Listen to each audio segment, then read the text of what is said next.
wabarakatuh. Saya Evi Yuliana, mahasiswi semester 5 jurusan Ekonomi Syariah di Institut Agama Negeri Islam Metro.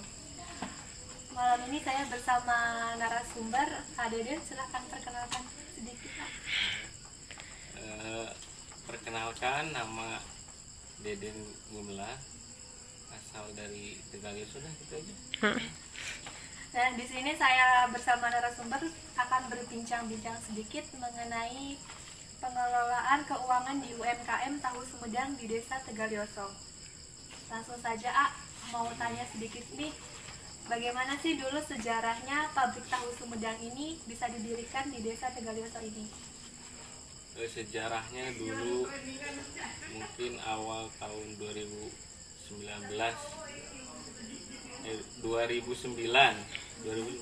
bukan 2009 awal mula ngerintis tahu Sumedang. Ya udah tahun 2009 pabrik ini didirikan ya. Pabriknya didirikan. Lalu segmentasi pasar yang dipilih itu apa, untuk kalangan anak-anak apa semua bisa mengkonsumsi tahu Sumedang ini? Jadi kalau tahu Sumedang ini untuk pasarnya ya untuk semua kalangan, artinya dari balita, katakanlah balita, dewasa, orang tua bisa aman ya. Aman. Iya. Lalu dari mana sih sumber pendanaan usaha atau modal pertama kali mendirikan pabrik tahu Sumedang ini? Untuk modal sih awalnya ya modal sendiri. Dari modal ibaratnya sendiri. nggak ada dari manapun, modal sendiri. Modal pribadi itu ya.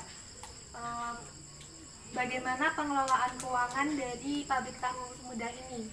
Pengelolaannya itu apakah menuliskan kayak kesehariannya itu pembukuan atau bagaimana?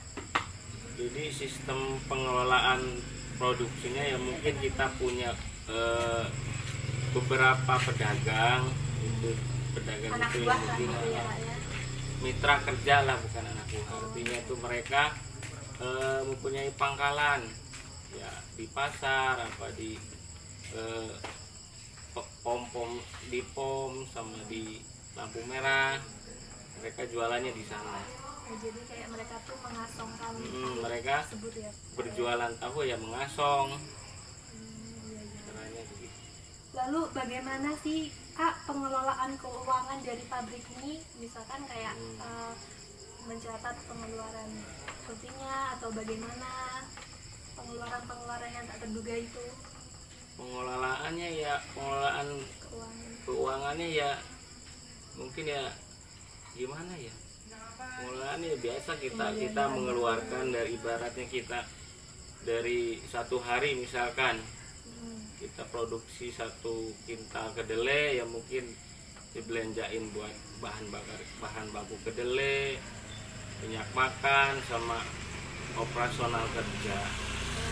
Jadi kayak ngebagi THR itu juga termasuk ya Ya termasuk gitu. Terus mohon maaf nih kira-kira dalam 1 bulan itu keuntungannya berkisar berapa omset ini? Untuk omset ibaratnya namanya omset kan keseluruhan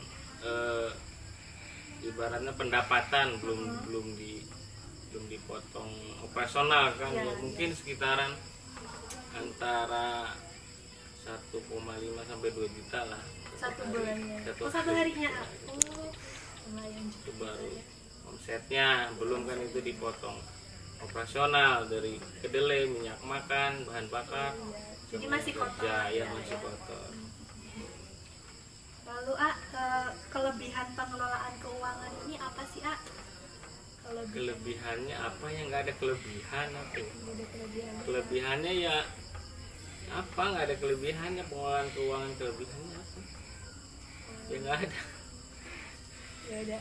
Mungkin untuk di usaha tahu ini ya kita sekarang kerja, besok ya mungkin omsetnya udah ada gitu loh, jadi muter gitu aja. Kelebihannya ya mungkin itu di situ, jadi kan nggak perlu lama-lama nunggu hasil gitu loh. Besok udah ada hasilnya. Oh ya. Makasih banyak ini ya, maaf punten Sama-sama. banget mengganggu waktunya Iya, iya. sebentar.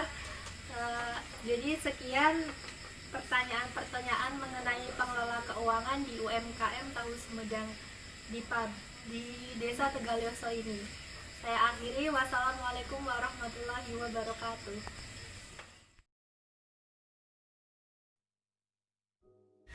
Tahap pertama yaitu bahan baku kedelai direndam air kurang lebih selama 3-6 jam.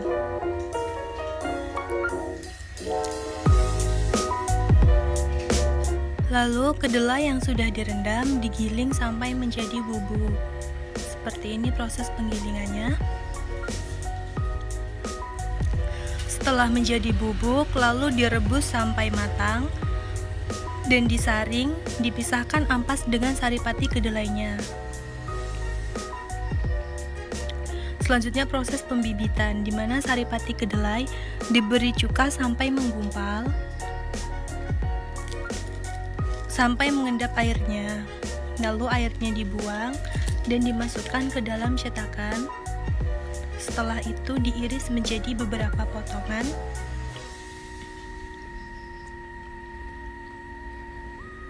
Tahap yang terakhir yaitu proses penggorengan. Proses penggorengan tahu dilakukan selama kurang lebih 12 menit. Setelah selama 12 menit, tahu diangkat lalu ditiriskan.